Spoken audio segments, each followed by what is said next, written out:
Bismillahirrahmanirrahim. Assalamualaikum warahmatullahi wabarakatuh.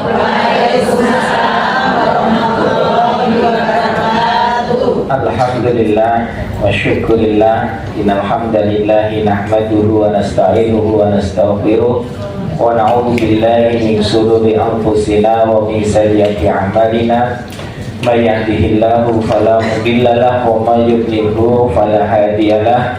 Asyhadu an la ilaha illallah wahdahu la syarika lah wa asyhadu anna Muhammadan abduhu wa rasuluhu la nabiyya ba'dah. Allahumma shalli wa sallim ala rasulika sayyidina Muhammadin sallallahu alaihi wasallam wa ala alihi wa ashabihi wa min tabi'ahum ila yaumil qiyamah.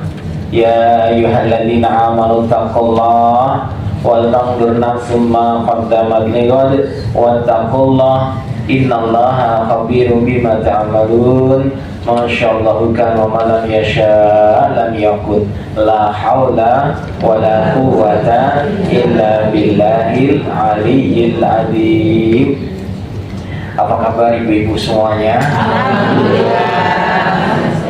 Alhamdulillah, moga-moga yang hadir semua sehat walafiat, panjang umur, berkah usianya, moga-moga solehah semua dan menjadi bidadari surga.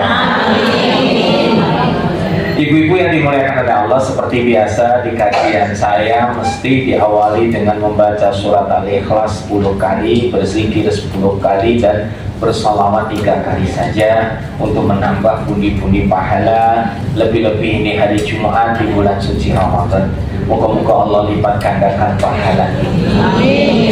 Mari kita mulai. A'udzu billahi minasyaitonir rajim. Bismillahirrahmanirrahim. Qul huwallahu ahad. Allahus samad. Lam yalid wa lam yulad wa lam yakul lahu kufuwan ahad. Bismillahirrahmanirrahim. Qul huwallahu ahad. Allahus samad. Lam yalid wa lam yulad wa lam yakul lahu kufuwan ahad. Bismillahirrahmanirrahim. Qul huwallahu ahad. Allahus samad. Lam yalid wa lam yulad wa lam yakul lahu kufuwan ahad. Bismillahirrahmanirrahim. Qul huwallahu ahad. Allahus samad. Lam yalid wa lam yulad wa lam yakul lahu kufuwan ahad. Bismillahirrahmanirrahim. Qul huwallahu ahad. Allahus samad. Lam yalid wa lam yulad wa lam yakul lahu kufuwan ahad. Bismillahirrahmanirrahim. Qul huwallahu ahad. Allahus samad. Lam yalid wa lam yulad wa lam yakul lahu kufuwan ahad. Bismillahirrahmanirrahim. Qul huwallahu ahad. Allahus samad. Lam yalid wa lam yulad wa lam yakul lahu kufuwan ahad. Bismillahirrahmanirrahim. Qul huwallahu ahad. Allahus samad. Lam yalid wa lam yulad wa lam yakul lahu kufuwan ahad. Bismillahirrahmanirrahim. Qul huwallahu ahad. Allahus samad. Lam yalid wa lam yulad wa lam yakul lahu kufuwan ahad. Bismillahirrahmanirrahim. Qul huwallahu ahad. Allahus samad. Lam yalid wa lam yulad wa lam yakul lahu kufuwan ahad. La ilaha illallah wahdahu la syarika lah, lahul mulku wa lahul hamdu wa huwa ala kulli syai'in qadir. La ilaha illallah wahdahu la syarika lah, lahul mulku wa lahul hamdu wa huwa ala kulli syai'in qadir. La ilaha illallah wahdahu la syarika lah, lahul mulku wa lahul hamdu wa huwa ala kulli syai'in qadir. La ilaha illallah wahdahu la syarika lah, lahul mulku wa lahul hamdu wa huwa ala kulli syai'in qadir. La ilaha illallah wahdahu la syarika lah, lahul mulku wa lahul hamdu wa huwa ala kulli syai'in qadir. La ilaha illallah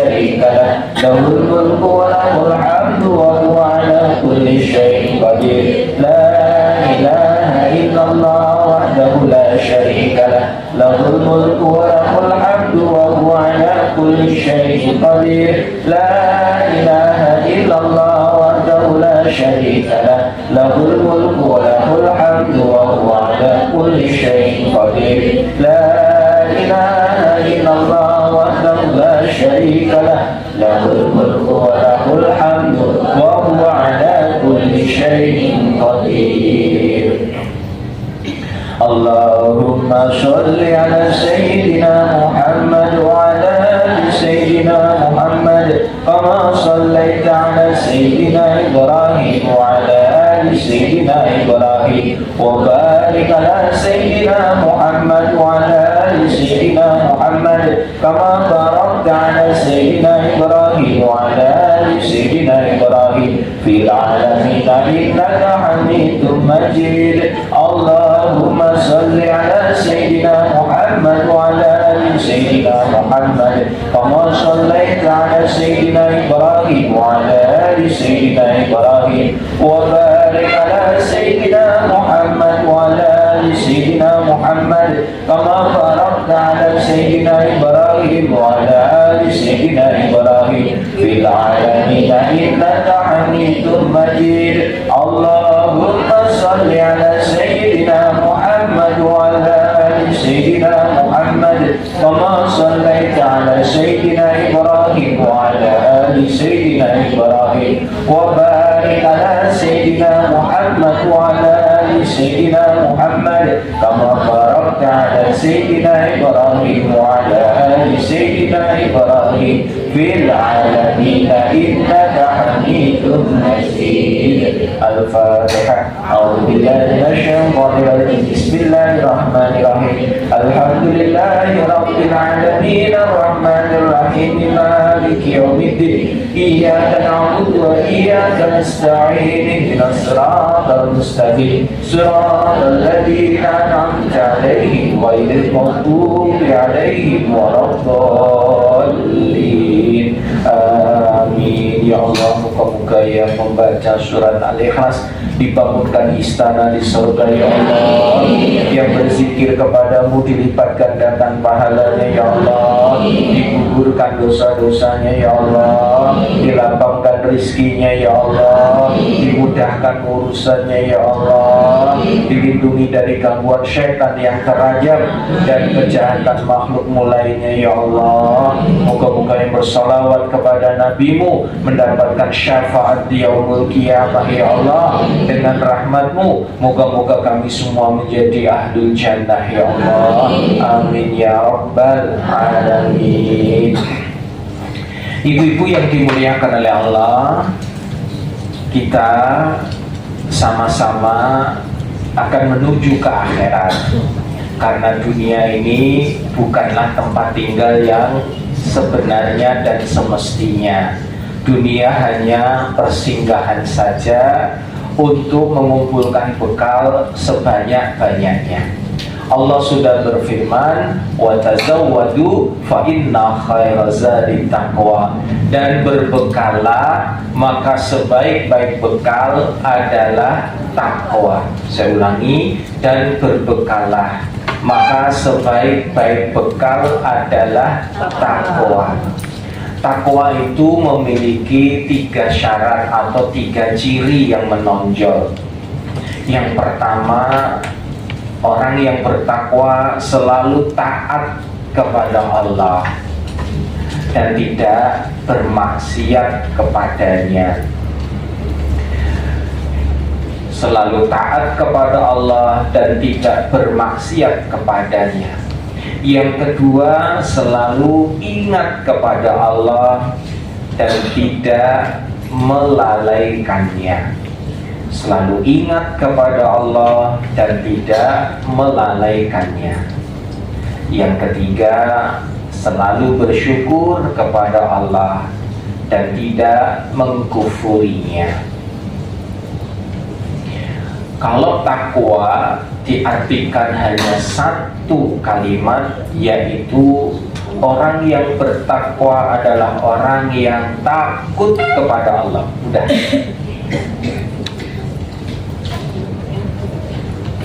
Jadi orang yang bertakwa adalah orang yang takut, karena takut dia akan selalu taat, akan selalu ingat dan bersyukur kepada Allah. Dia khawatir kalau melakukan dosa, khawatir kalau dia melalaikannya, dan khawatir kalau mengkufurinya. Maka ibu-ibu yang dimuliakan oleh Allah, karena dunia tempat kita untuk mengumpulkan bekal, berarti kita harus tahu emang bekal mau dibawa kemana. Maka jawabannya bekal itu untuk dibawa ke akhirat. Maka yang bekalnya cukup ya selamat sampai surga. Kalau bekalnya kurang, apalagi nggak bawa bekal, bakalan masuk ke dalam neraka. Maka kehidupan dunia semuanya adalah sarana. Saya ulangi ibu-ibu, semua yang ada di dunia ini adalah sarana, wasilah untuk mengumpulkan bekal sebanyak-banyaknya. Jadi kehidupan dunia ini dengan segala sesuatunya merupakan wasilah, sarana yang disediakan Allah untuk kita agar semakin bertakwa, agar semakin menambah pundi-pundi pahala, semakin banyak bekalnya. Saya ulangi, semua yang di dunia ini ternyata hanya sarana, wasilah. Dikasih suami itu wasilah, sarana. Dikasih suami semakin taat nggak sama Allah, semakin ingat nggak sama Allah. Ada lagi yang dikasih anak, anak itu juga sarana, wasilah. Dikasih anak semakin taat nggak sama Allah.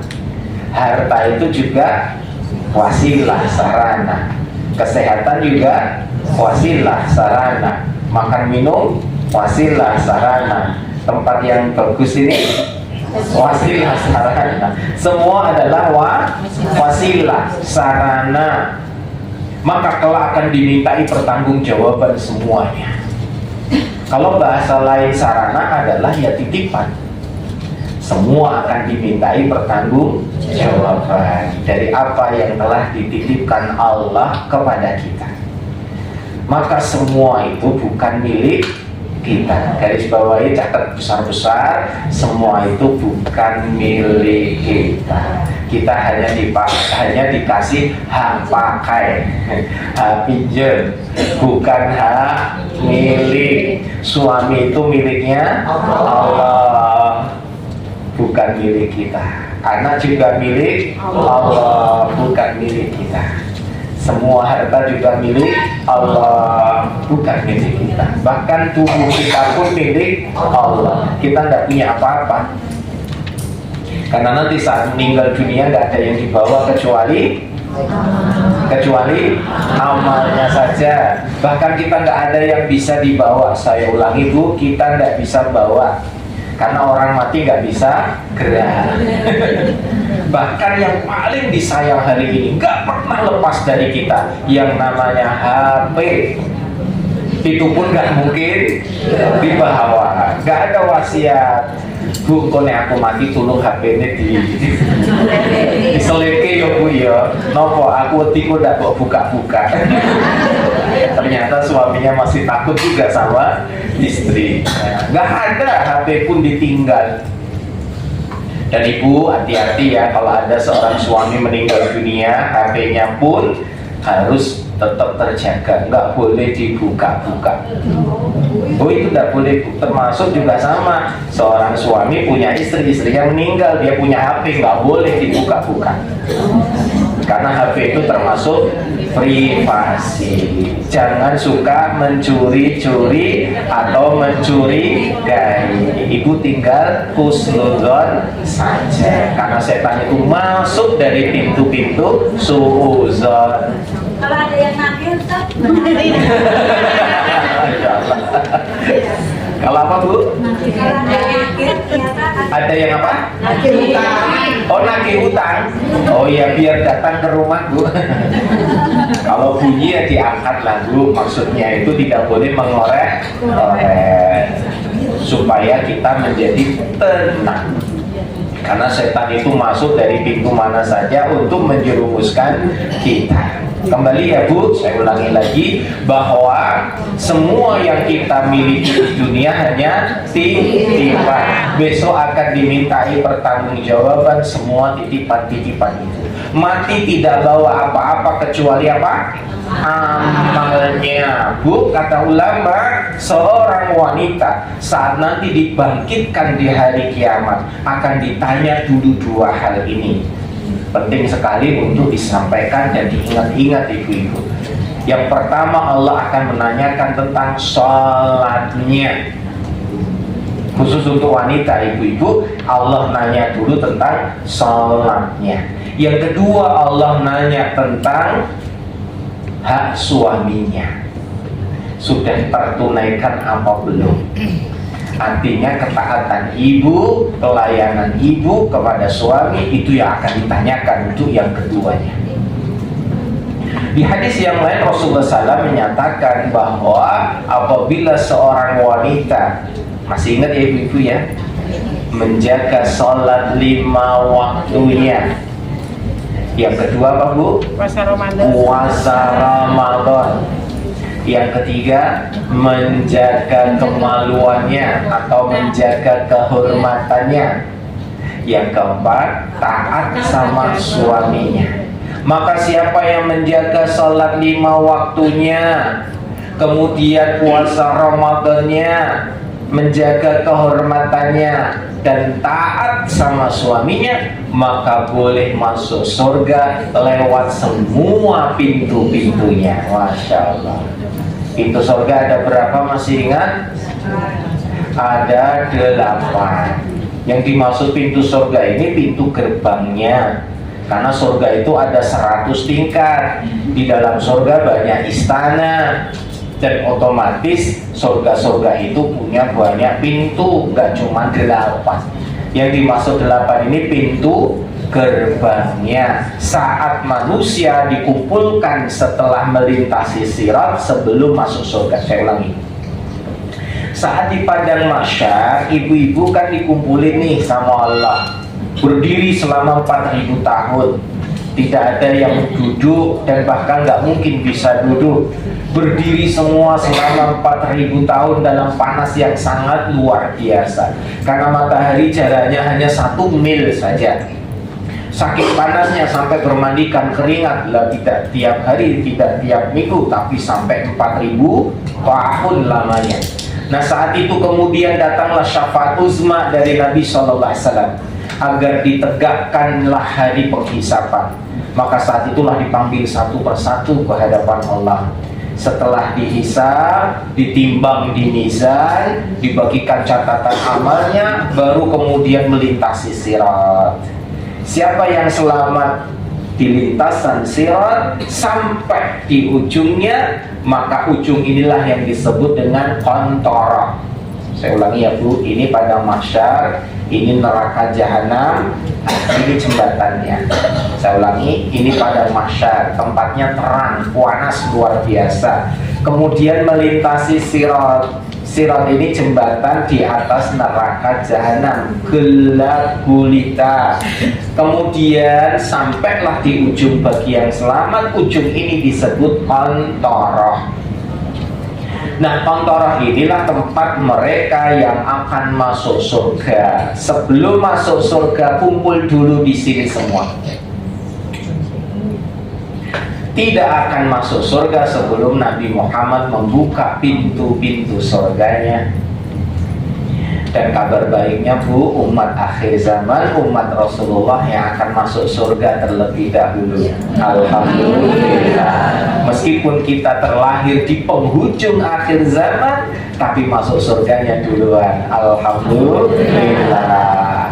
Nah, pada saat mau masuk surga ini, Bu, di kontorok ini ada pintu-pintu gerbangnya. Ada berapa tadi? 8. Ada pintu syahadat, pintu sholat, pintu puasa, pintu haji, pintu sedekah, pintu jihad, pintu memaafkan. Nah, pintu-pintu ini hanya boleh dimasuki mereka yang memiliki keutamaan amal soleh.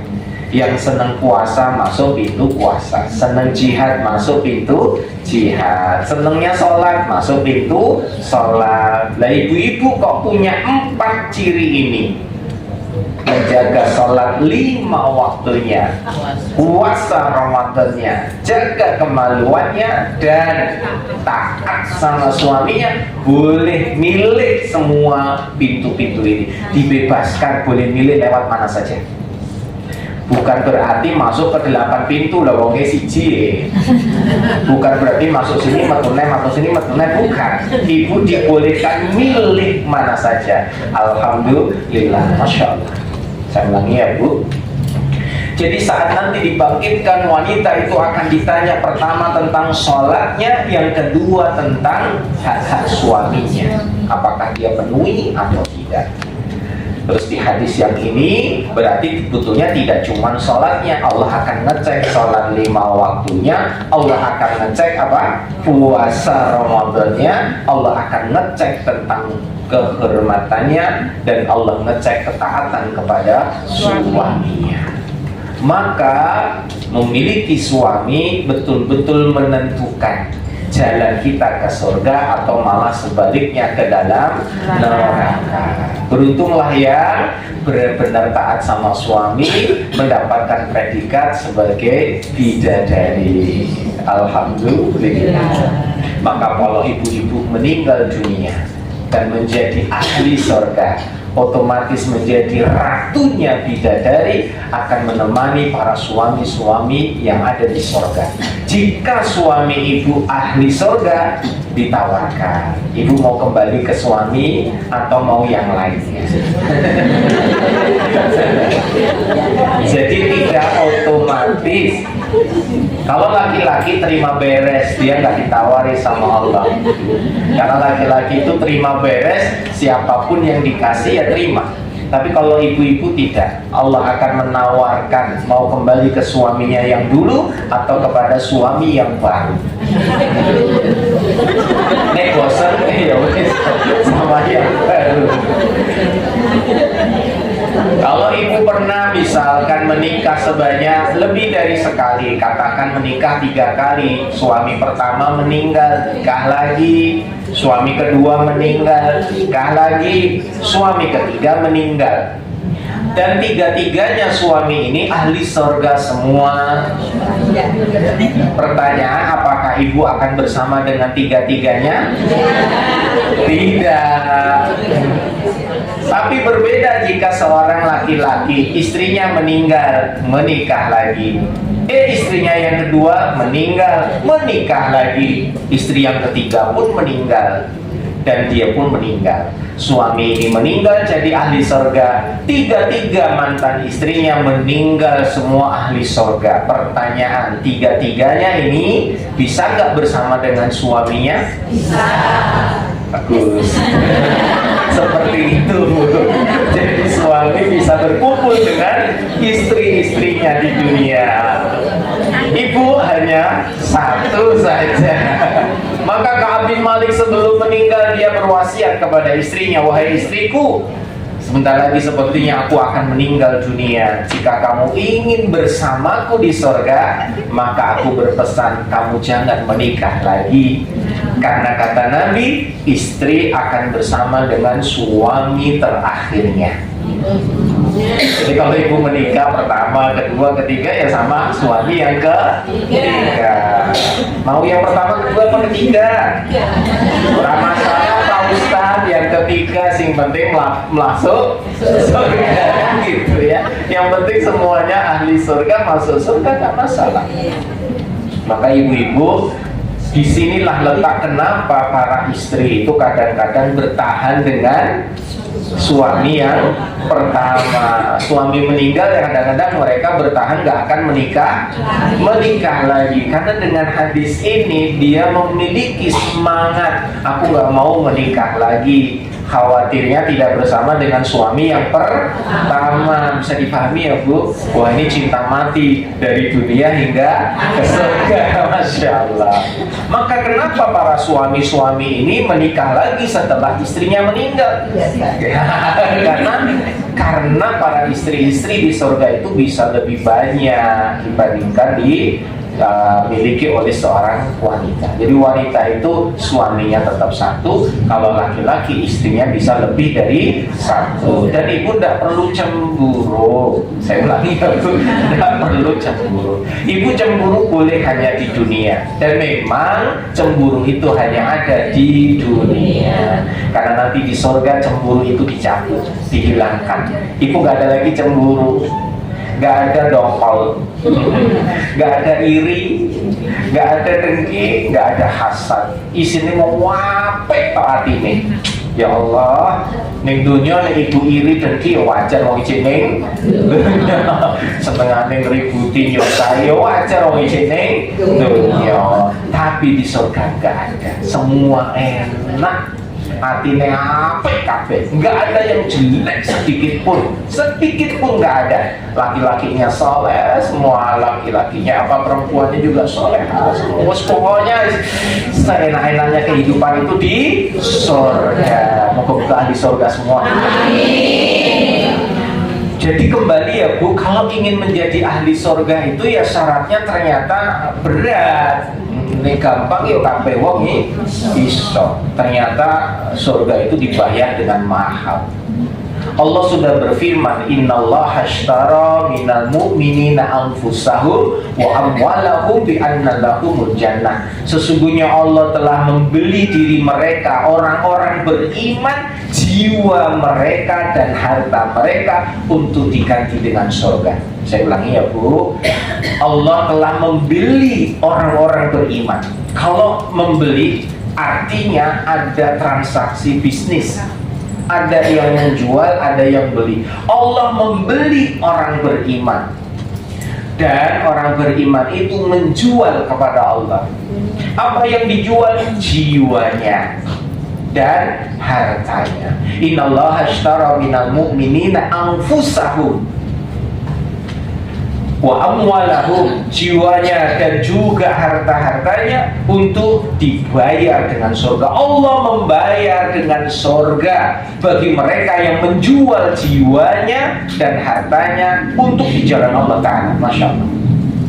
Orang kalau sudah menjual jiwanya hanya kepada Allah, maka dia sudah pasrah, samina wa ata'na. Pokoknya manut kalian Allah. Kon sholat yo sholat, kon poso yo poso, kon ngaji yo ngaji, kon nutup aurat yo nutup aurat, kon sedekah ya sedekah, kon zakat ya zakat, kon haji umroh ya mangkat. Pokoknya diperintah sing apik mangkat.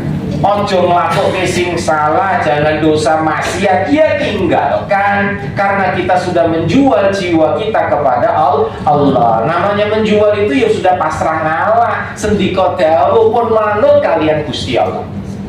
Bagi mereka yang tidak manut, ya Allah murka. Maka jual belinya batal. Karena ternyata dia malah mengingkari Allah, mendustai Allah, bahkan mengkufuri Allah. Nauzubillah. Maka ibu-ibu kembali ya, kalau kita menginginkan surganya Allah Ta'ala, benar-benar harus membayar harganya. Jelas yang wajib ditunaikan. Saya ulangi, yang wajib ditunaikan, yang sunnah dikerjakan. Saya ulangi, yang wajib ditunaikan, yang sunnah dikerjakan. Maka orang yang semacam ini akan dicintai oleh Allah Ta'ala. Jadi kita harus ngerti mana yang wajib, mana yang sunnah.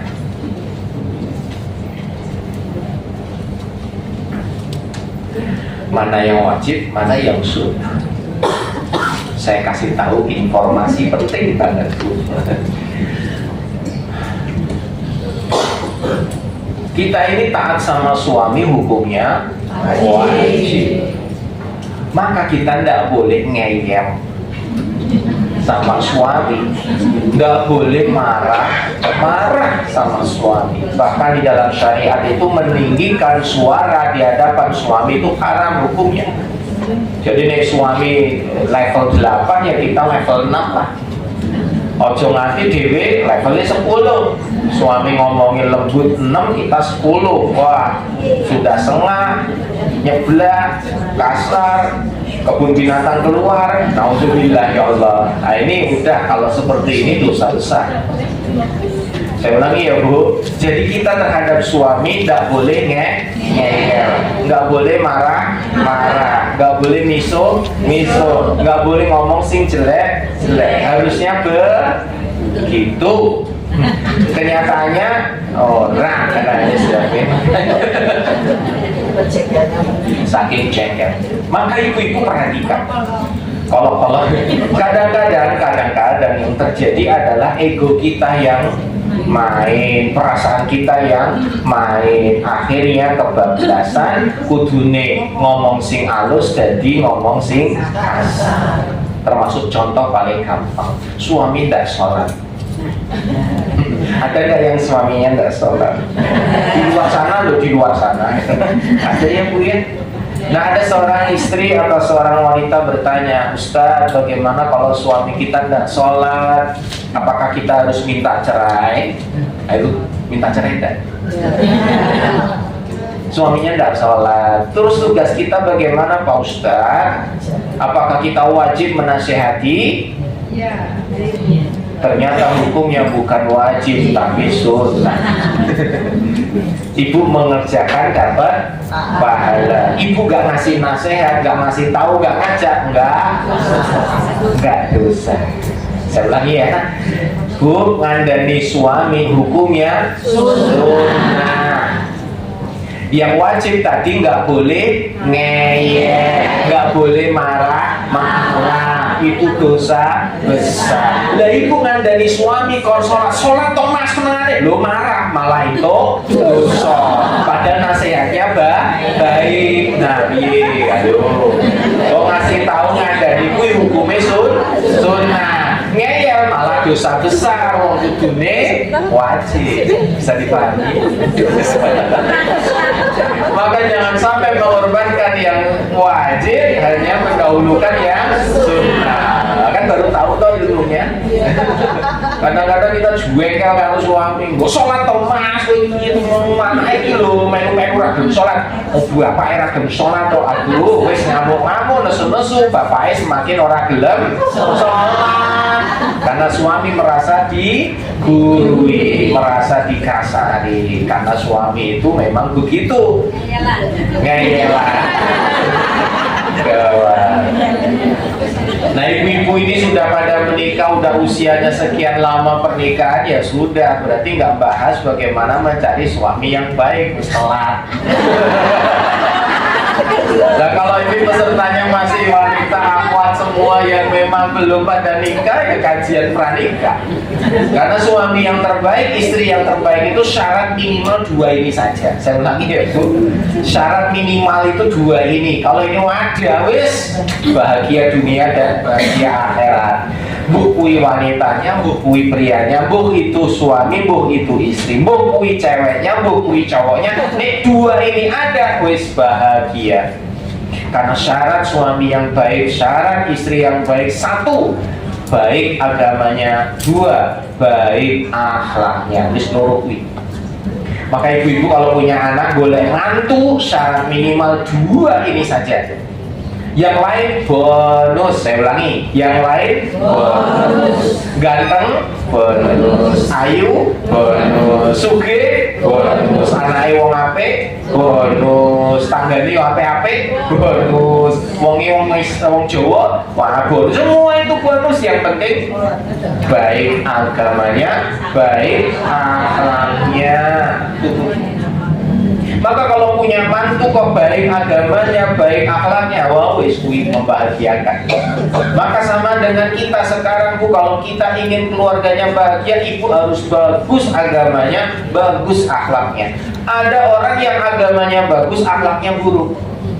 Sholatnya kencang, puasanya kencang, zikirnya kencang, api omongane ulah ya Allah bojone disentak-sentak anake lho dinewneke tanggane lho dipisui kucing kuwi lho ya melu dinewneke memang mulutnya wis jajan ember tenan wis naudzubillah tetangga itu sering sakit hati gara-gara omongan sebelah padahal seneng ning masjid ning poso ning ngaji berkaki wis tenan tapi mulutnya nggak pernah diam untuk menyakiti orang lain suaminya aja sampai jengkel males ning omah nopo kok isine wong onone wis Kurawa kabeh anake yo kok gak ning omah nopo ibu senengane suka ora ono bener wah wis kucing megah man lebih supaya wah bukan ratu bidadari yang gawat ya. Maka jangan cuma baik agamanya tapi buruk akhlaknya, atau sebaliknya bu akhlaknya baik tapi agamanya ndak. Loh, karo wong apian, karo bojone apik, karo anake apik, karo tanggane apik, ning ora salat, ora poso. Sing penting kan aku apik. Lah sing gawe kowe iki sapa? Lah kan Gusti Allah ki kudu disembah, ya disujudi, ya diibadahi. Lah kon salat ra gelem ya Allah nesu sing duwe surga aku kok. Napa kowe mlebu rono? Lah aku kan wis sampe ya Allah lho kowe ra apik karo aku sik yo. Apa? Gua ning neraka. Orang baik banyak loh Bu, tapi baik sama orang. Baik sama Allah, engkau sih. Ada gak yang kayak gitu?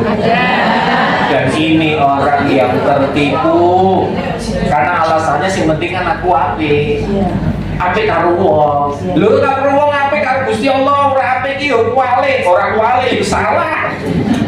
Ibaratnya nganggo klambi nganggo kathok. Lha kan ra jelas itu. Ya kudune kathoke dinggo, klambine dinggo apik karo Allah ya apik karo manusia. Maka seorang suami pun demikian, kadang-kadang iki lho suami iki lho ya sregep salate, sregep ngajine ning karo bojone iki lho wah kasare ra karuan. Karo bojo tanggane wah apik. Orang lain mengatakan dia apik agamanya, apik akhlaknya. Ning akhlaknya omah ora mapan jelas. Nah ini orang yang enggak benar. Karena kata Nabi sebaik-baik seorang suami itu yang baik sama istrinya, baik sama keluarganya. Maka ukuran kebaikan seorang laki-laki itu di mana? Ya di keluarganya. Mungkin tanggane kan ngertinya sing apik-apik to, Bu. Lho ya mesti apik wong metu saka omah dandan sik. Wah, wis dandan apik olesane, tapi ning omah lah ya Allah. Wis to bojo iki rasane sra karo-karuan ning omah. Aku sebel jane aku golek bojone ya wedi. Ning kene yo kaya makan nanti repot. Waduh susah. Karena yang tahu persis tentang diri kita siapa? Ya pasangan kita. Yang tahu tentang suami ya istri. Yang tahu tentang istri adalah suami. Maka kewajiban istri atau suami kalau sudah menikah nggak boleh menceritakan aib pasangannya. Bahkan sedang dapat masalah sekalipun, lagi pisah ranjang 3 hari, rasa cerita. Gua sih bojoku ki luar. Rasa cerita, Bu. Ya Allah, meneng baik. Sampai kalau suaminya meninggal atau istrinya meninggal pun dilarang untuk menceritakan aibnya. Misalkan suaminya, istrinya meninggal, nikah lagi, cerita karo bojone sing anyar, "Dek, kowe kok beda to? Ora kaya bojoku sing dhisik." Enggak boleh, Bu. Lah napa to, Mas? Nah, malah ditanggap. Iki padha wae bojone. Ngono ya ditanggap. Mas rasa ngomongi sing liya-liya, kok ndak aku cemburu. Ora cemburu ki lho, bojoku ki elek tenan lho, malah uyu to, Mas. Dadi aku sing apik dhewe, wah padha wae. Nggak boleh ya Bu, itu adabnya. Allah masih hidup, jaga aibnya, jaga rahasianya. Bahkan kalau sudah meninggal sekalipun nggak boleh diceritakan aibnya sampai kapan. Bahkan kalau masih hidup ada cekcok, ada pertengkaran yang iso dikit dijaga, ojo nganti metu saka omah. Bahkan termasuk orang tua mertua ojo nanti ngerti. Pokoknya wong tua ki ngertine sing apik, sing enak. Pokoknya ditakoki ngomongi sing enak sing apik. Saya mesti nanya bojo Anda. Piye wis mangan urung? Sampun, wis Wis masa urung duwe apa ning omah duwe iki padahal ono Bu. Soale ngono kok dimasake dan repot yo. Wis mono kok. Lah kowe duwe duit ora jane duwe duit. Ngomong duwe cukup ora cukup padahal jane wong tuwa iki kekurangan. Mesti wong tuwa iki nak kok anake apa? Wis mangan betul kan? Wis duwe duit durung. Wis pokoknya cuman ngerti tok ora bakal njaluk nak. Emangnya aku duwe panganan apa ora njaluk? Lah itu kan orang tua itu bahasa-bahasanya mesti gitu. Terus anaknya duit wis ayam duwe anake panganan sing iso dipangan ya ayam bahkan mikirke kowe kok ngontrak terus nang tak dungoke muga-muga duwe omah wong tua. Memang orang tua itu istimewa. Kita sekarang udah jadi orang tua, mesti takoke padha. Mesti takoke ngoten kan gitu. Siklus berulang ya Bu ya. Maka perhatikan, kalau kita di dalam rumah itu semua rahasia adalah yang tahu pasangannya jaga sampai mati. Jangan sampai keluar, apalagi kalau udah meninggal. Bahkan kalaupun bercerai sekalipun, ojo ceritake. Barang siapa membuka aib saudaranya, Allah akan buka aib-aib dia di hari kiamat. Maka barang siapa yang menutup aib saudaranya, Allah juga tutup aib-aibnya. Ibu, kita punya dosa ya? Punya aib ya? Sekarang tertutup kan? Alhamdulillah, moga-moga sampai hari kiamat aib-aib itu tidak dibuka oleh Allah. Bu, tak kasih tahu ya, besok di hari kiamat itu saat dibagikan catatan amal, ada yang diberikan lewat depan, diulurkan tangannya, kemudian ada yang kitab itu, catatan itu berterbang. Saat terbang ini cemas, aduh kita boleh neng kanan kok kiri, tiba kanan, alhamdulillah kiri, wah masalah. Ada yang dilempar dari belakang ini, maka orang-orang yang dilempar dari belakang ini celaka. Nah, ada yang menerima catatan amal, kemudian dibuka, disuruh baca sepanjang mata memandang itu isinya dosa. Wah, sepanjang mata memandang dosa. Akhirnya dia tertunduk malu, ditanya sama Allah, benar gak itu semua yang kamu lakukan? Iya ya Allah. Apa ada alasan? Gak ada alasan ya Allah. Karena tidak mungkin memiliki alasan. Dosa-dosa kabeh. Kemudian apa kata Allah? Semua yang kamu baca, yang kamu lihat dosa-dosa itu dulu waktu di dunia aku tutup. Aku nggak lihatin kepada yang lain. Maka di sini pula di hari kiamat dosa-dosamu aku tutup, aku hapuskan. Alhamdulillah. Bu, perhatikan kata Nabi SAW, taubat kita diterima, dosa-dosa kita diampuni selama dosa-dosa itu tidak diceritakan kepada orang lain.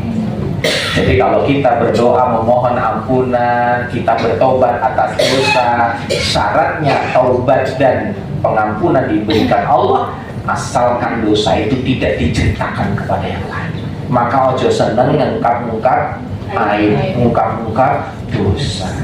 Boleh menyampaikan untuk mendapat solusi. Kepada siapa? Seorang guru. Karena saya biasa meruqyah, banyak pasien datang, kadang-kadang cerita aib-aib mereka. Dan itu diperbolehkan. Karena untuk mendapatkan apa? Solusi. Tidak boleh semua orang diceritain. Jeng suamiku tau senengan jajan. Ya Allah, jeng poso-poso ya jajan barang ini mau hotel yang arus, ini mau nanam yang hotel buaya. Wah, jajan. Cewek itu ganti-ganti aja. Wah, malah dicerita-cerita ke wong bojone gawe dosa malah dicerita ke. Tidak boleh.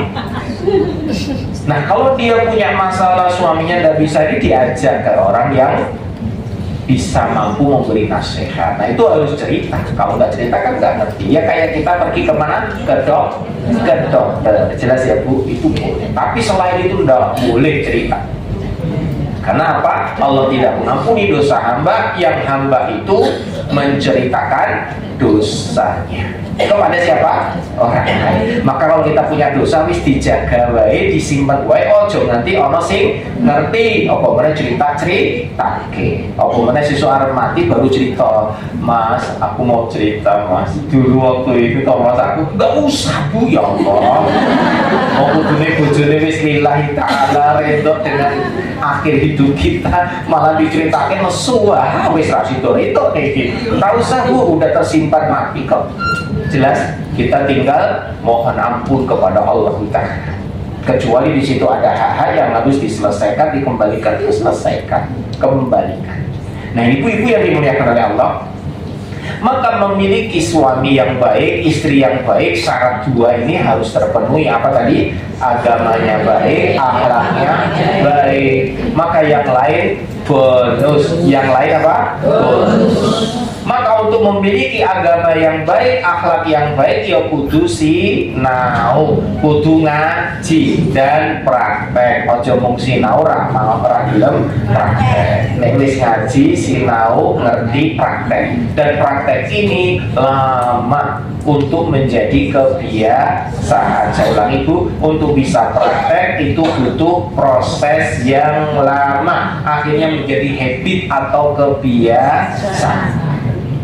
Nyeneni anake ora sah sampai keluar binatang. Ya wis nek iso ndongake sing ngandani suami juga dengan lemah lembut. Nek iso dijak diskusi karena laki-laki itu akalnya banyak, lebih dominan, maka lebih baik diajak diskusi, ojo dikandani. Saya ulangi Bu, karo wong lanang diajak apa? Diskusi, ojo dikandani. Betul lho Bu, diskusi karo dikandani. Contoh, misalnya bapaknya mau ra gelem sekolah, Mas, nek jenengan delok anak iki kira-kira piye to Mas? Kok ora gelem sholat, besok sampai gede tua ora gelem sholat, terus duwe anak meneh ora gelem sholat, ngono ki awakmu terus piye Mas, perasaanmu piye Mas? Nah, dijak pikir Bu. Oh yo, lah yo ngono kuwi lho Mas. Jajane iki sholat penting ora to Mas? Lah kan dijak pikir. Akhirnya kan dhekne melu pikir. Karena nek dikandani Bu mental. Makanya jangan sampai kalau orang menikah, saya biasanya mengatakan kepada para akhwat, jangan sampai ada perkataan pilih suami bebas. Nanti kalau sudah jadi suamiku tak kandani, tak nasihati, itu rak bakal terjadi. Makanya wis bibite elek, kok iso dadi apik kowe ngandani, wah tangi lamun wong Jawa. Karena laki-laki kalau sudah menjadi suami, dia akan berubah menjadi bayi besar. Saya ulangi ya Bu, laki-laki itu kalau sudah menikah, dia akan berubah menjadi bayi besar. Apalagi kalau udah punya anak, itu bagian dari anak-anak kita. Lo jajal wis pas sahur lo terbukti kok. Sahur ibu tangi gasi jam 3 wis masak ubet ning dapur. Suami yo Cek. Anak-anak kok nek wis cemopane nggon meja baru di tangi kabeh Mas, tangi Mas sahur, nak tangi ta. Oh, wis tangi kabeh sahur. Bar sahur rampung, bojo suwi ya turu meneh. Anake melu turu, bojone melu turu. Ibu ngringkes ning dapur bisa urung sempet turu. Ya Allah. Nah inilah suami kadang-kadang berubah menjadi bayi. Harus selalu dilayani. Ini suami ramu dengan agama, ramu dengan akhlak, ngerepotkan para istri. Kalau istri sabar, pahalanya dipek dewe. Ya, pahalanya diborong dewe. Kenapa? Karena semua tugas-tugas rumah tangga itu pahalanya luar biasa. Yes. Nek ibu kudu ikhlas, gawe kopi karo nesu, gawe teh karo nesu, kan? Ya Allah, ibu menyiapkan sahur itu pahalanya luar biasa. Karena suaminya nanti puasa, anaknya puasa, dapat tuh pahala dari mereka semua. Alhamdulillah. Apa meneh duwe wong tua dimasake sisa, wah pahalane tambah asal ikhlas. Aja nganti iki pangan kopi lah kuwi berat. Ora usah Bu, ya Allah wis to, tenang wae. Maka kalau ibu itu ikhlas dalam bertakmik di dalam rumah tangga, itu pahalanya tikal-tikal wakeh. Bahkan pahala rumah tangga mengalahkan pahala ritual ibadah. Saya ulangi, pahala dalam rumah tangga itu lebih besar daripada pahala ritual ibadah. Contoh, ibu tidur sama suami klon, kuwi pahalane luwe apik daripada qiyamul lail tahajud. Bendi tahajud kok klon. Lo tahajud ki yo salat pahalane luar biasa. Salat terbaik setelah wajib itu tahajud. Itu the best setelah wajib yang pahalanya besar, baru pahala yang terbesar kedua itu sholat tahajud. Lah ibu nggak bangun malam tahajud karena menemani suami tidur kawan, itu pahalanya lebih baik daripada sholat tahajud. Ya Allah, pemenang hari Jumat itu, masya Allah. Puasa. Jangan dilakukan kalau pas Ramadan. Maksudnya apa? Siang hari nggak boleh. Kalau malam boleh nggak nih? Masih ingat ya Bu? Ini hari Jumat. Bagi yang punya suami, ini iso lho ya, laki. Ini orang rusak. Omongnya sih bisa duit bojo ya wis. Tinggal semua sih ngakek. Ada amalan sunnah yang jarang tahu dan ini luar biasa pahalanya. Barang siapa seorang suami mengajak istrinya di hari Jumat untuk mandi besar, bahasa halus dari Nabi itu seperti itu. Saya ulangi ya, bahasanya Nabi itu halus banget. Barang siapa seorang suami mengajak istrinya mandi besar di hari Jumat, kemudian habis itu berangkat sholat Jumat, maka mereka mendapatkan pahala puasa sepanjang tahun dan pahala sholat sepanjang tahun. Masya Allah.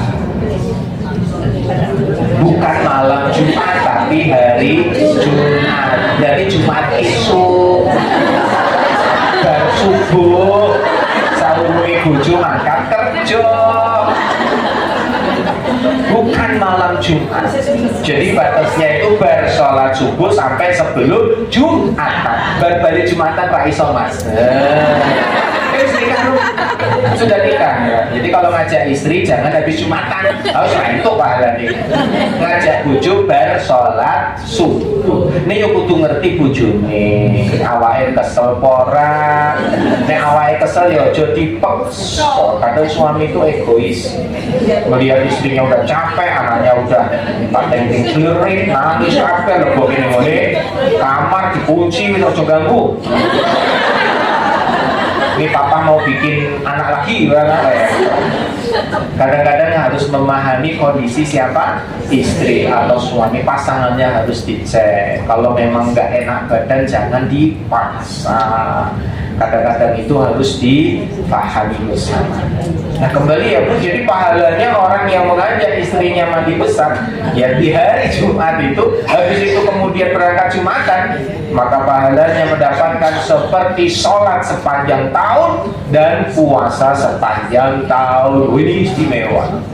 Maka urusan domestik dalam rumah tangga itu pahalanya luar biasa. Maka ibu nggak usah, gampangannya apa ya, nggak usah iri sama yang lain. Oh senengannya dia ini di masjid, oh senengannya dia ini di majelis taklim. Aku ngurusi anak di luar rampung-rampung, aku ngurusi omah di luar rampung-rampung. Insya Allah itu pahalanya juga sangat luar biasa. Karena kehidupan rumah tangga tiap orang berbeda.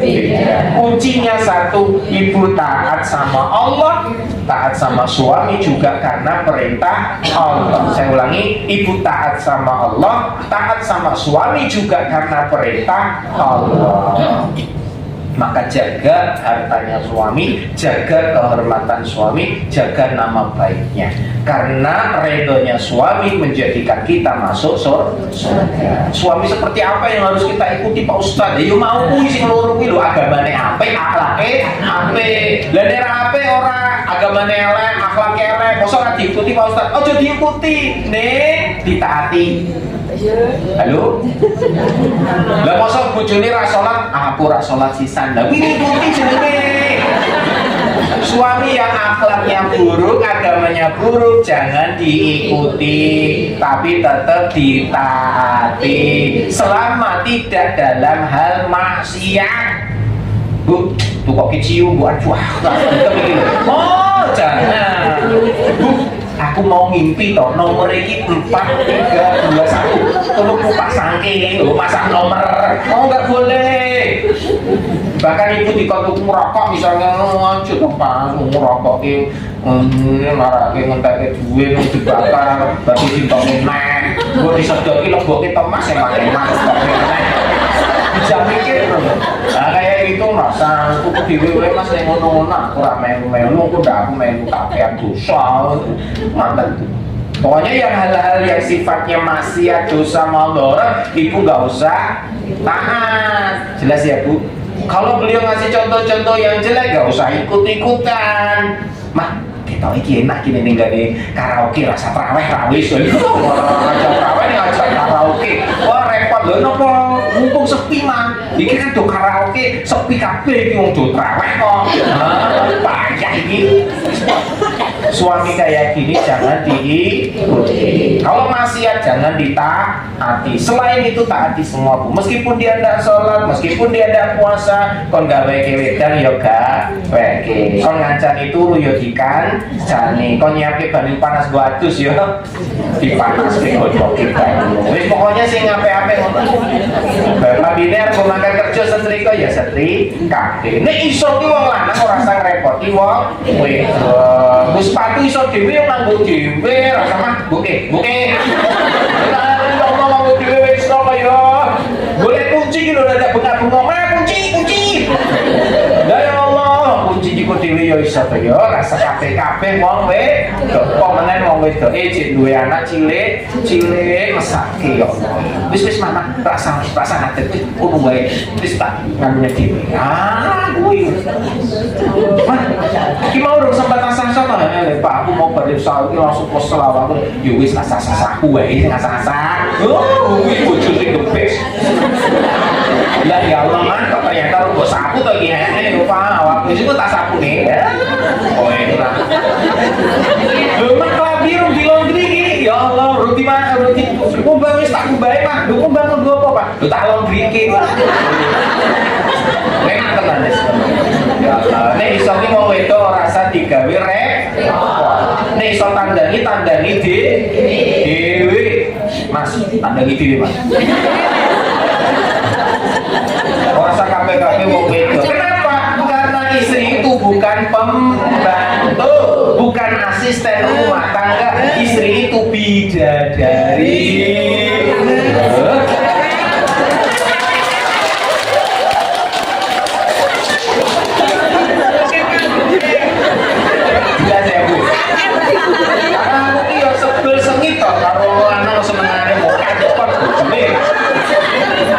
Apalagi bojone sing wedok dadi tulang punggung, bojone dadi tulang rusuk malah saiki dadi tulang punggung. Sing lanang isine mung turu, tangi langsung nyekel HP mainan game. Nek ra mainan game ning omah metu mancing. Wah.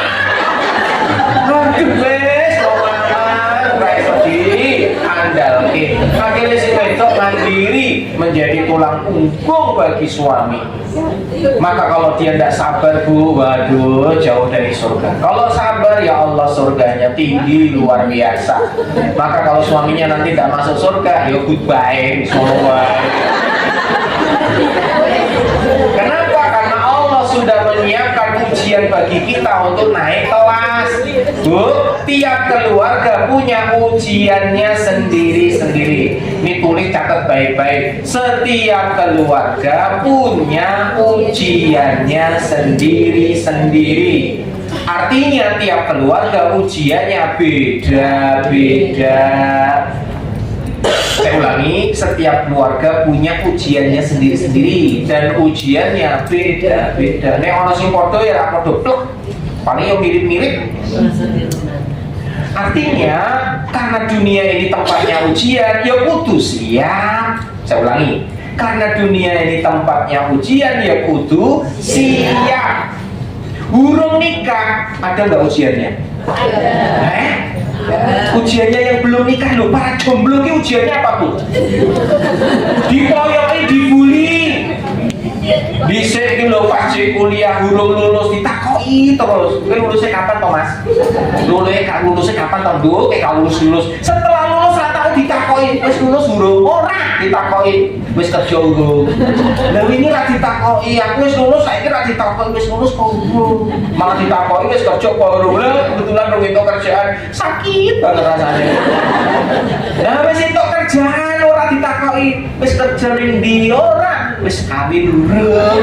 Sakit banget ngono lho ya Allah. Wingi urung entuk kerja difokat takoki, saiki wis kerja ra ditakoki meneh. Takoki wis kawin urung. Lah nek wis kawin ditakoki.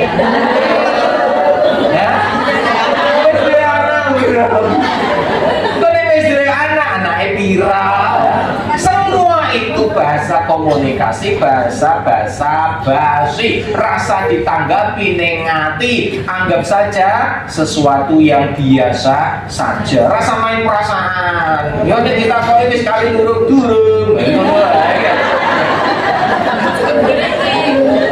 Aku wis nikah, oh urung.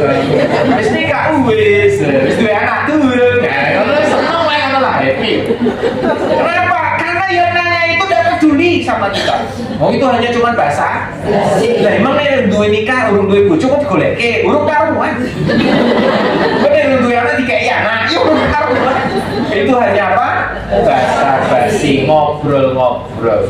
Karena itu untuk apa? Untuk merakatkan yang namanya persaudaraan, komunikasi. Maka santai saja itu. Saya ulangi ya, setiap keluarga punya apa? Ujiannya masing-masing. Ada yang diuji dengan suaminya, ada?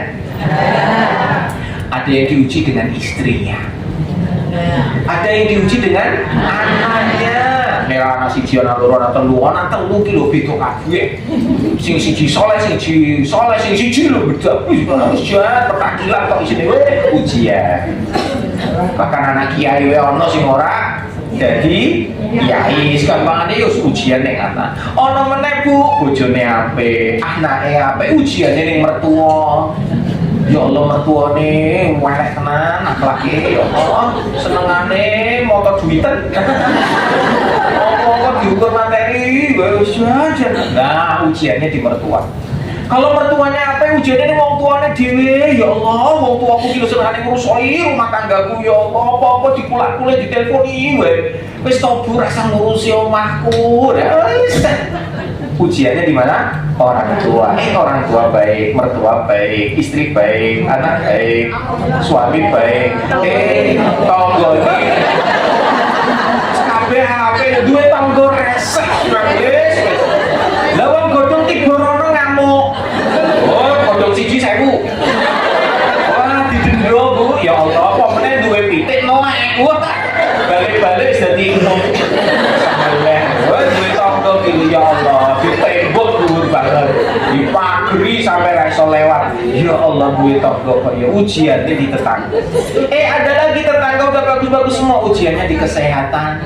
Ternyata KPAP akhirnya ya Allah, loronan wae. Bojone alhamdulillah ape, wong tuane ape malah loro terus. Ada yang ujiannya harta apa? Kere. Kabeh ape, sabar kabeh deh. Kabeh duwe ra iso hilir, ra iso piknik apa meneh umroh. Aduh wis dalam bayangan. Bisa ini.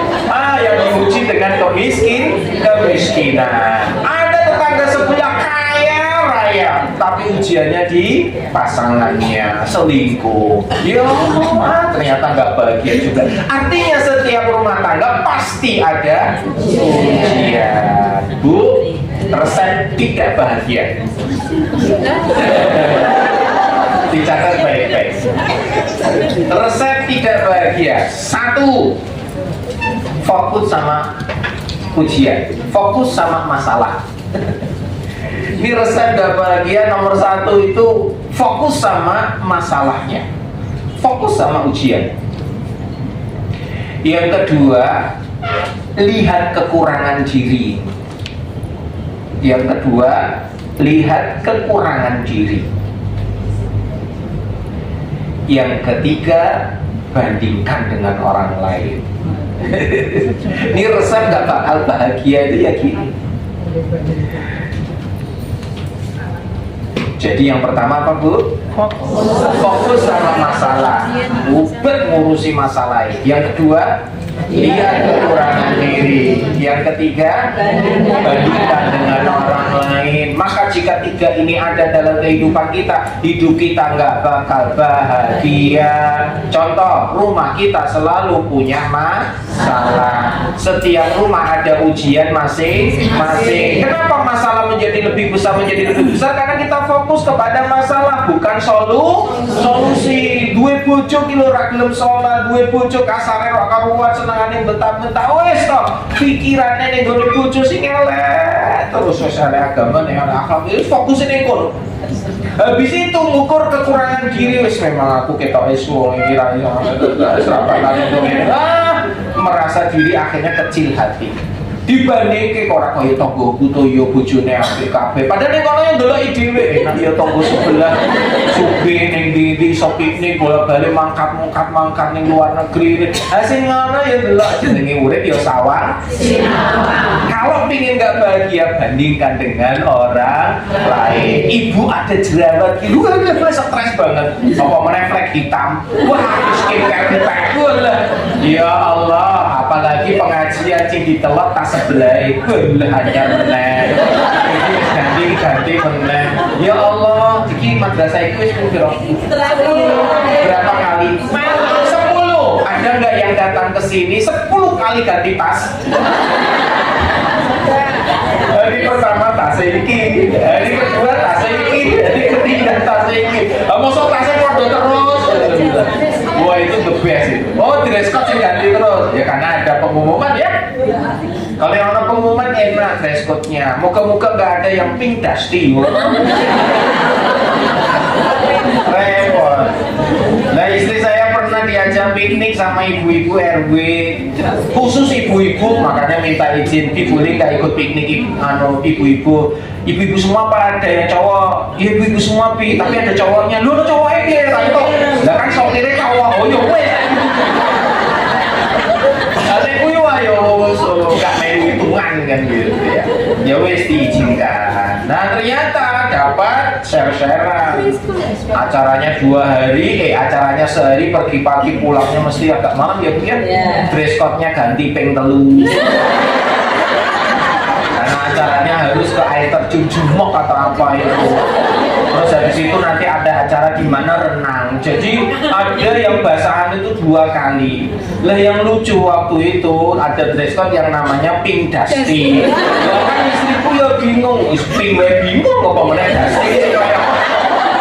Akhirnya ke mall boleh sih jenenge pink dusty. Nanya sama SPG-nya, Mbak, pink dusty itu kayak apa? Ya Allah, ternyata memang di rumah tidak punya. Akhirnya boleh mulai ketemu, akhirnya itu nih gaya. Matahari Rano, Java Mall Rano, itu nih gaya malah si murah meriah. Penting syaratnya terpenuhi. Memang itu ya Allah. Lah masa malah piknik kok kayak mudik? Saya gede banget. Oh ya Allah, dari astagfirullahaladzim. Iya berarti mana tasnya? Kan balik gue oleh-oleh. Oleh-olehnya cilik apa mas kerupuk. Ya Allah kerupuk bakar. Tinggalnya sebelah Unimus kayak laki. Kerupuk bakar tuh loh ya kita ke rumah sakit Unimus itu kan tuh. Ya Allah jual kan kalau gue boleh kerupuk. Wong itu dikasih. Aku ki jane ra gelem hobi. Kan udah biasa istri saya itu enggak suka belanja-belanja kayak saya. Tapi karena enggak enak mau liane do tuku aku mosor. Ya itulah perempuan itu lah mudah tergoda ya Allah. Makanya kalau pergi sama suami paling aman makanya istri kadang protes, Bi aku kalau belanja gak usah ditemani ya, sama Devia saja, sama adik ipar. Nah kalau sama adik ipar enak leluasa, orang kroso orang jam. Dan kalau habis setengah jam itu udah cepet pikir kok jadwal iya lah. Ya satu sisi positif kudu fokus di sing digolek, sing keloro wis ra paham iki. Tapi perempuan kadang-kadang memang harus ada me time. Mari ada ya. Maka kalau sama suami ini hanya kalau sama suami pergi udah saya duduk manis saja. Bi, aku nyari-nyari dulu ya, bisa tidak di sini. Enak tak nunggu-nunggu, tinggal datang lagi. Sudah, oke pulang. Daripada aku ngancani bodyguard, aku bisa surprise diri. Amin banget ya Allah. Wis cocok iki lho sik bisik digolek ra meneh. Iki piye bi sampai apik iki ra apik. Rasane njaluk pendapat ning ngomong iki. Akhirnya balik sing nomor 1. Wis ora cek. Wis sing ya Allah mesti. Laki-laki harus maka wanita yang bisa menyenangkan suami itu luar. Maka aku warning sih sekolah tuh perjanjian. Jadi aku mau nyari ini tolong ditemenin. Kalau ibu Abi bosen ya nanti duduk aja. Aku tak nyari-nyari sendiri. Kalau nanti ikut ya jangan marah-marah. Jojo ya si penting ini nanti kalau ada sudah transaksi tinggal ATM dikeluarkan. Tulis enak. Pokoknya kalau ada perjanjian itu enak. Karena kalau enggak di sini mau cuma mutung. Kalau mutung malah dosa. Nah ini ibu ya, saya ulangi. Resep tidak bahagia tadi yaitu fokus sama masalah, kemudian mengukur kekurangan diri. Kok ya aku kis memang pantas duwe masalah, kes memang jadi akhirnya mengecilkan diri sendiri. Habis itu bandingkan sama orang lain. Maka kunci kalau kita ingin bahagia ya diwalik baik. Fokus sama apa? Solusi. Kalau masalah, ya wes memang ini masalah, cari solusinya. Maka kalau fokus sama solusi, dikasih kemudahan sama Allah jalan keluarnya. Tapi kalau fokus sama masalah, masalahnya tambah besar. Yang kedua Bu, lihat diri ini penuh dengan keberlimpahan. Allah itu memberi kita banyak potensi. Kita ini orang yang punya kelebihan yang orang lain tidak punya. Hanya kita belum tahu. Menurut orang lain kita hebat loh. Yang ketiga, gak usah banding-bandingkan. Karena sumber banyak masalah hari ini karena suka membanding. Wah, saya ulangi, sumber banyak masalah rumah tangga hari ini karena senang membandingkan. Wong lanang senengane selingkuh gara-gara bandingkan bojone. Karena dia membandingkan istrinya dengan wanita lain. Ya rasa banding. Dan apain dibanding-bandingkan ya ora bakal cocok. Maka kalau kita ingin aman bahagia nggak usah membanding-bandingkan. Maka suami kalau sudah melihat wanita lain mesti bandingin. Kok bojoku?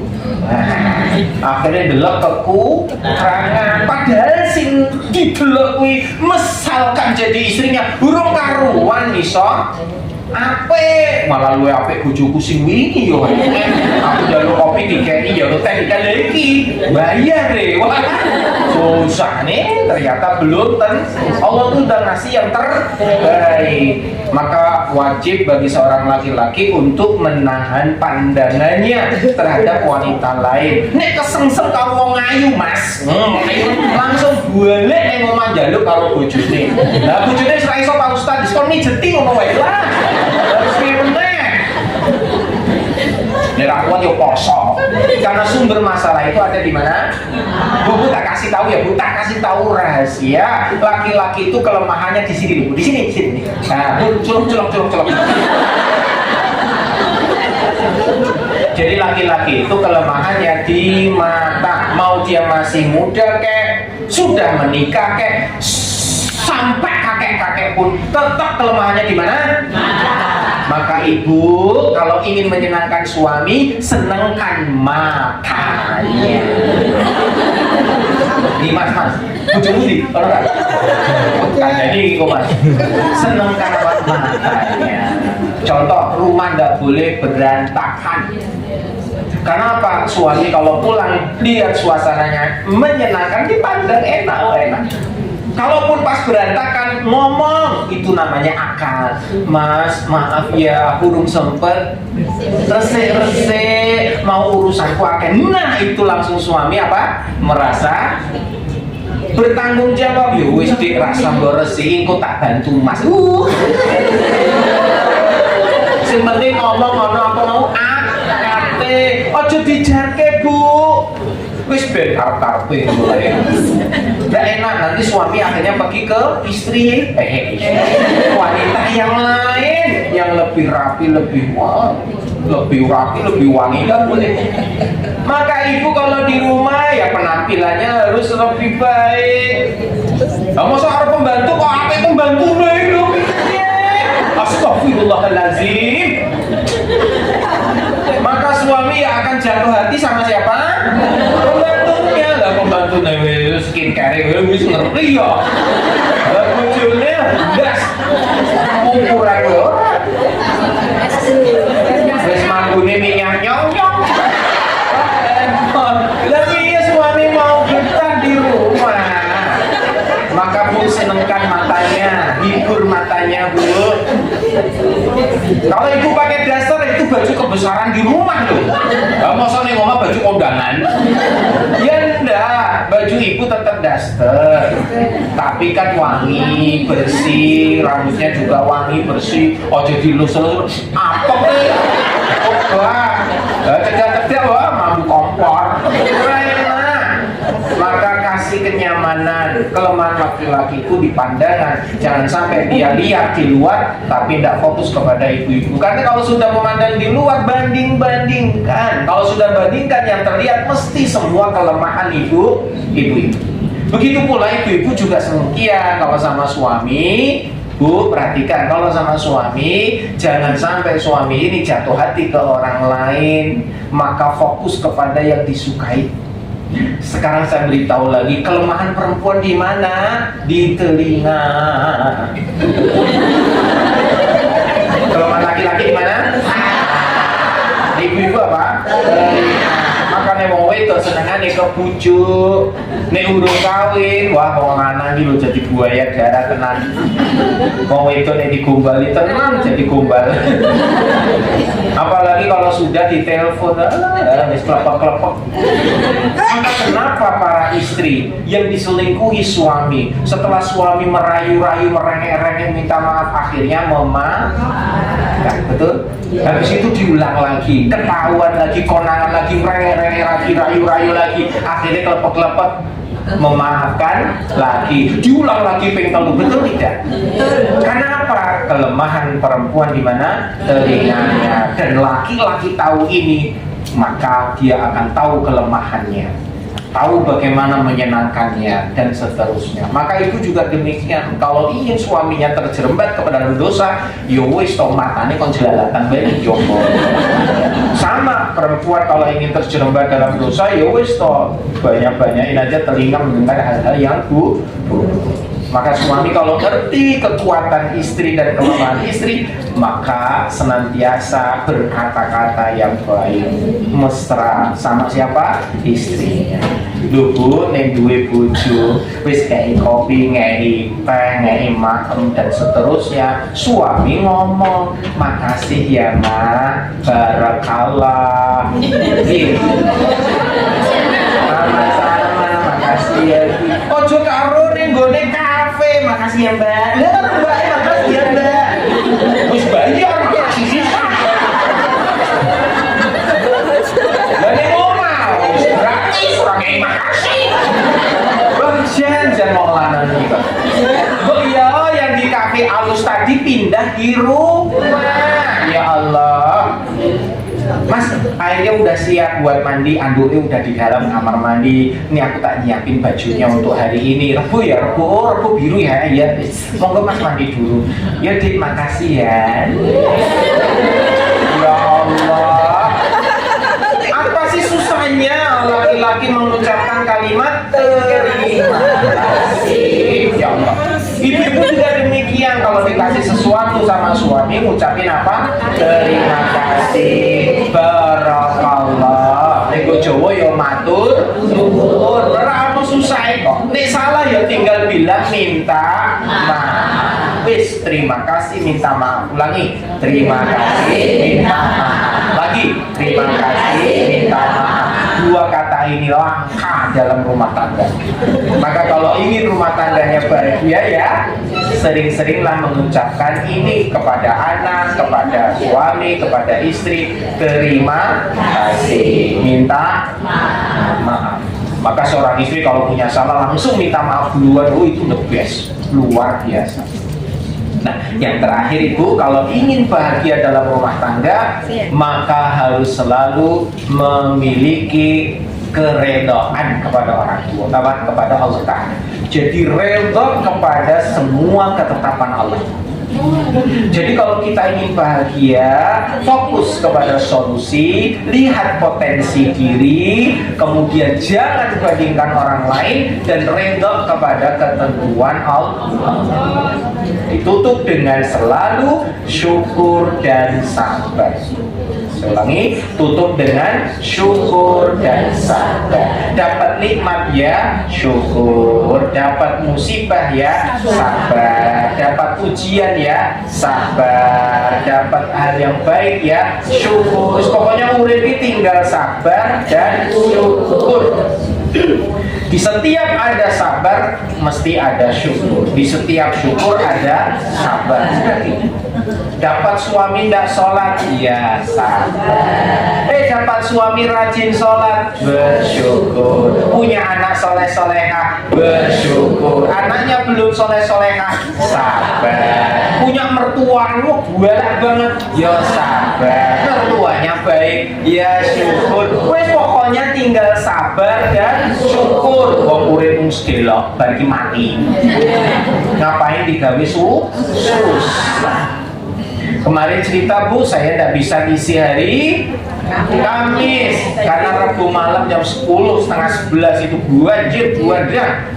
Yang biasanya seumur-umur tinggal di Amposari, Kedungmundu puluhan tahun tidak pernah banjir, apalagi masuk rumah. Nah kemarin sungai meluap depan rumah berubah jadi sungai kayak kiriman tsunami, hanya waktu setengah jam masuk dari dalam dan dari luar, dari belakang dan dari luar. Akhirnya segini nggak sempat menyelamatkan semua barang-barang yang berat, ya kulkas terendam, mesin cuci terendam, kompor, kasur terendam.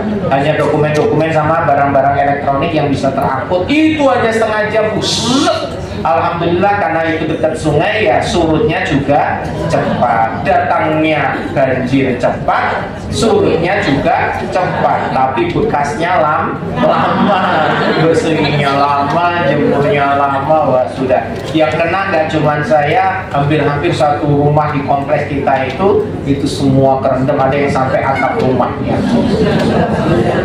Nah pada saat peristiwa ini sudahlah kita hanya mengatakan qadarallah wa masya'a fa'ala. Semua sudah ketetapan Allah. Kita bergantung kepada Allah. Kita selalu bersabar. Kalau dapat musibah apa? Bersabar. Inna lillahi wa inna ilaihi raji'un. Kita bersabar saja. Wong ini tidak ada yang direncana. Semua ketetapan Allah. Wis sabar. Habis itu bersyukur masih selamat. Alhamdulillah surutnya cepat. Masih bisa yang dijemur. Tidak banyak yang rusak. Yang rusak tinggal direparasi. Kompor Bu mati semua, kipas angin, kompor mati. Saya kemarin ke Aneka Jaya mau beli kompor yang baru. 300.000 lagi kompor itu. Terus ngetolnya akhirnya nggak jadi beli di Aneka Jaya karena coba cari servis. Di servis entah yang cuman 20.000. Ya Allah murahnya. Ternyata servis lebih murah.